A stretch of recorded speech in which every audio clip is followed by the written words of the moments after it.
Series का part 1 में पहले ही पोस्ट कर चुका हूं और अब यहां पर पार्ट 2 लेके आया हूं। दोस्तों, जब बात स्पाई मूवीज की होती है तो एक ही नाम सबसे ऊपर आता है, मिशन इम्पॉसिबल। और इसमें असंभव को संभव बनाने वाला है इथन हंट यानी टॉम क्रूज।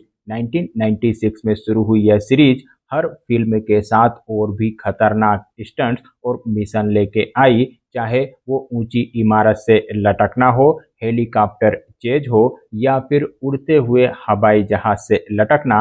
बुलेट ट्रेन और हेलीकॉप्टर के बीच का यह एक्शन सीक्वेंस तो आज भी हम सभी के दिमाग में ताजा है। इथन हंट ये सभी एक्शन कर दिखाता है और सबसे बड़ी बात, ये सभी दिल मुंह तक लाने वाले स्टंट खुद टॉम क्रूज करते हैं, बिना किसी बॉडी डबल के। अब तक इस फ्रेंचाइजी की 8 फिल्में आ चुकी है और मिशन इम्पॉसिबल डेड रॉकिंग और द फाइनल रॉकिंग ने तो एक्शन को नए लेवल पर पहुंचा दिया है। जहां तक कमाई का सवाल है तो इस फ्रेंचाइजी ने अब तक 6.5 बिलियन यूएस डॉलर कमाए हैं और ये आंकड़ा अभी रुकने वाला नहीं है। मिशन इम्पॉसिबल सिर्फ एक फिल्म नहीं है, बल्कि एक रोमांचक सफर है जहां हर मिशन पिछले से ज्यादा खतरनाक होता है और हमेशा वही आइकॉनिक लाइन सुनने को मिलती है, your mission should you choose to accept it. तो दोस्तों, बताइए इथन हंट का कौन सा स्टंट देखकर आपकी धड़कनें रुक सी गई थी और कौन सी मूवी आपको सबसे अच्छी लगी, कमेंट करके जरूर बताइएगा। लिस्ट में अगला नाम आता है डिस्पिकेबल का। क्या आपने कभी सोचा है कि खलनायक भी हीरो बन सकते हैं?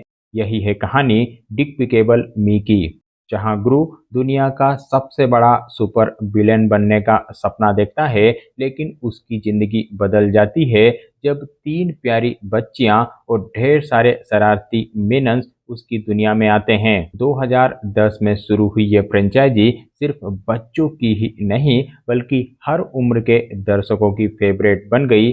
मिनन्स की मजेदार हरकतें, गुरु की अनोखी स्टाइल और दिल छू लेने वाली इमोशनल स्टोरी ने सबका दिल जीत लिया। अब तक इस फ्रेंचाइजी की 5 मूवी आ चुकी है, डिस्पिकेबल मी 2, डिस्पिकेबल मी 3, मिनन्स और द राइज ऑफ क्रू। और आगे भी यह सफर जारी है, यानी आगे आने वाले समय में भी इस फ्रेंचाइजी की कई मूवीज आपको देखने को मिलेगी। जहां तक बॉक्स ऑफिस कलेक्शन का सवाल है तो अब तक इस फ्रेंचाइजी ने कमाए हैं 6.7 बिलियन यूएस डॉलर। यानी मिनन्स की भाषा चाहे कोई समझे या ना समझे, उनकी पॉपुलैरिटी को हर कोई मानता है। तो दोस्तों, आपका फेवरेट मिनन्स कौन है? केविन, स्टुअर्ट या फिर बॉब? कमेंट करके जरूर बताइएगा।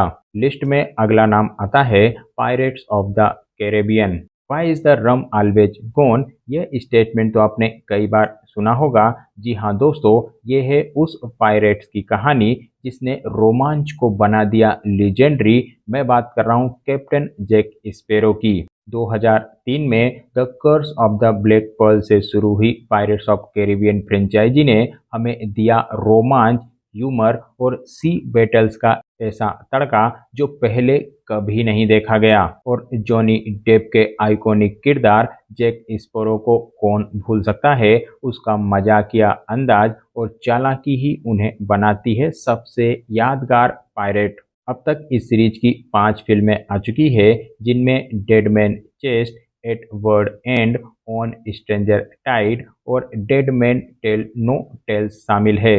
हर फिल्म में भूतिया जहाज, खतरनाक खजाने और रहस्यमय समुद्रों की जंग ने दर्शकों को सीट से बांध कर रखा। जहां तक कमाई का सवाल है तो इस फ्रेंचाइजी ने अब तक 6.8 बिलियन यूएस डॉलर कमाए हैं। यानी ये सिर्फ फिल्में नहीं, बल्कि एक इपिक हाई सी एडवेंचर है। तो दोस्तों, आपका फेवरेट कैरेक्टर कौन है? Captain Jack Sparrow, Will Turner या फिर डेबी जोन्स? कमेंट करके आप जरूर बताइएगा। लिस्ट में अगला नाम आता है अवतार का।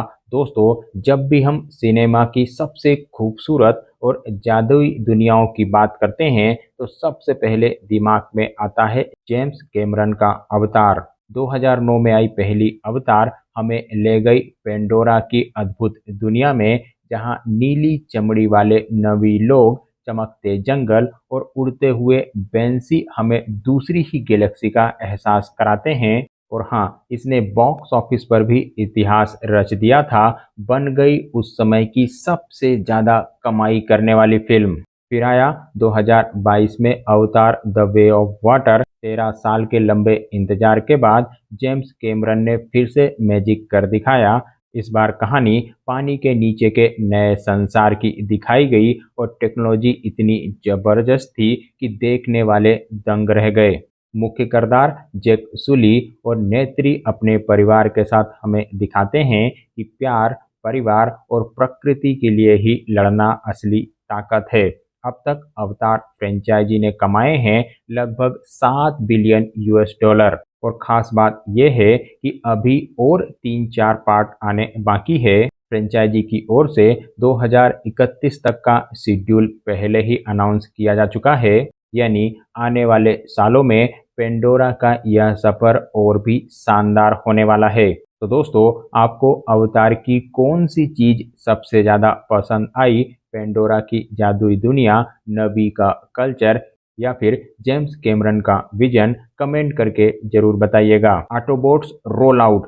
दोस्तों, ये है कहानी उन एलियंस रोबोट्स की जिन्होंने पृथ्वी पर आकर बदल दी हमारी दुनिया। जी हाँ, मैं बात कर रहा हूँ ट्रांसफॉर्मर की, जहाँ एक तरफ है ऑप्टिमस प्राइम जैसे हीरो और दूसरी तरफ डिसेप्टिकॉन जैसे खतरनाक विलेन। 2007 में पहली ट्रांसफॉर्मर फिल्म आई थी और तभी से इस फ्रेंचाइजी ने एक्शन और वीएफएक्स का नया रिकॉर्ड बना दिया। एक्सप्लोजन, हाईटेक लड़ाइयाँ और गाड़ियों से रोबोट्स में बदलने का वो आइकॉनिक ट्रांसफॉर्मेशन हर बार दर्शकों को सीट से बांध कर रखता है। अब तक इस फ्रेंचाइजी की 7 फिल्में आ चुकी है और हर फिल्म ने हमें और बड़ा और जबरदस्त सिनेमैटिक एक्सपीरियंस दिया है। जहां तक बॉक्स ऑफिस की कमाई का सवाल है, तो अब तक इस फ्रेंचाइजी ने 7.1 बिलियन US डॉलर कमाए हैं, यानी फैंस को रोबोट्स और कार का ये कॉम्बिनेशन कभी